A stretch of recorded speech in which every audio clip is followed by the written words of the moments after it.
জয়গুরু। দলের শ্রীচরণে প্রণাম, আপনাদের আন্তরিক আনন্দিত জয়গুরু। আগামীকাল একটি বিশেষ দিন।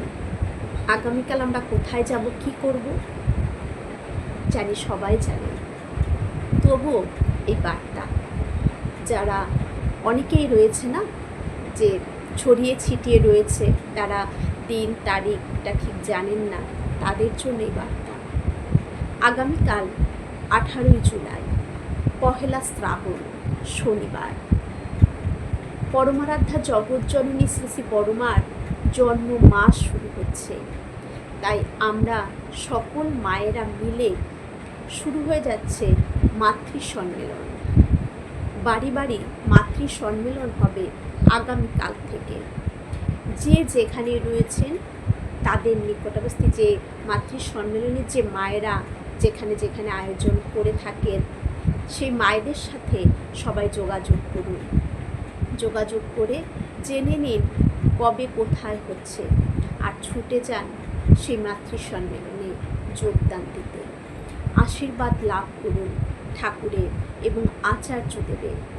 আচার্যদেব যে মাতৃ সম্মেলন করার কথা বলেছেন, সেই মাতৃ সম্মেলনে সবাই আমরা ডিপি ওয়ার্কস নিয়ে যে কথা বলবো, এবং মাতৃ সম্মেলন হওয়ার পর 1 ঘন্টা আমরা ডিপি ওয়ার্কস করব। যারা ঠাকুর থেকে সরে গেছেন তাদেরকে ফিরিয়ে আনার জন্য সেই কাজে যোগদান করুন, আশীর্বাদ লাভ করুন আচার্যদেবের। ঠাকুর বলেছেন না, উষানিশায় মন্ত্র সাধন চলাফেরায় জপ, যথা সময় ইষ্ট নির্দেশ মুক্ত করাই তপ। ইষ্ট নির্দেশই হচ্ছে আচার্যদেবের এই যে নির্দেশ। এখন যারা ঠাকুর থেকে ছুটে গেছেন তাদেরকে আবার ঠাকুরের সান্নিধ্যে আনা। কারণ আমরা ঠাকুরকে ধরে আমরা জানি আমরা কতটা ভালো আছি, তাহলে তাদেরকেও তো ভালো থাকতে হবে।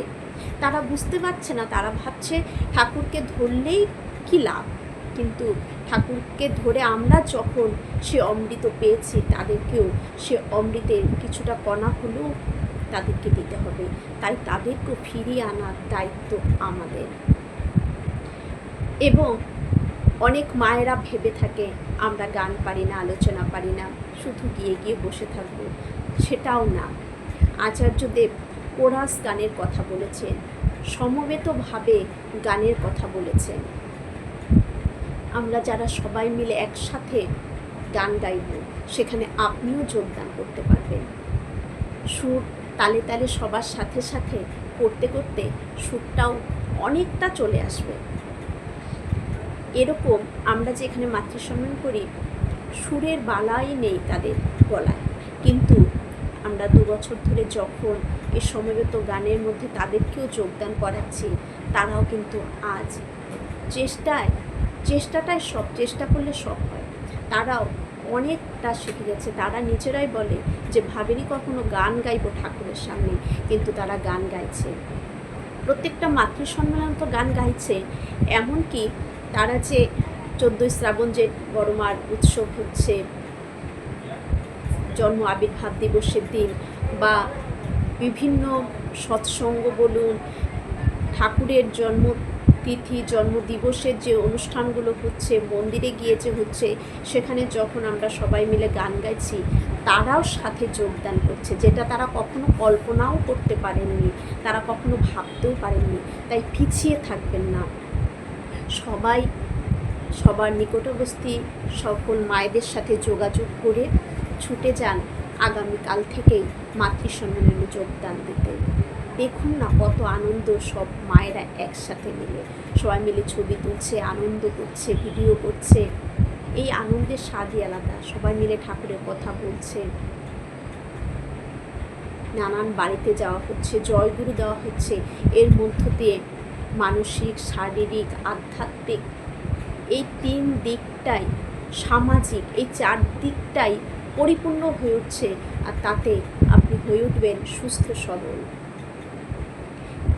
আচার্যদেব বলেছেন সব রোগের একটি মাত্র ওষুধ। এই 4টি যে পালন করবে, এই পালনের মধ্য দিয়েই সব রোগের অবসান ঘটে যায়।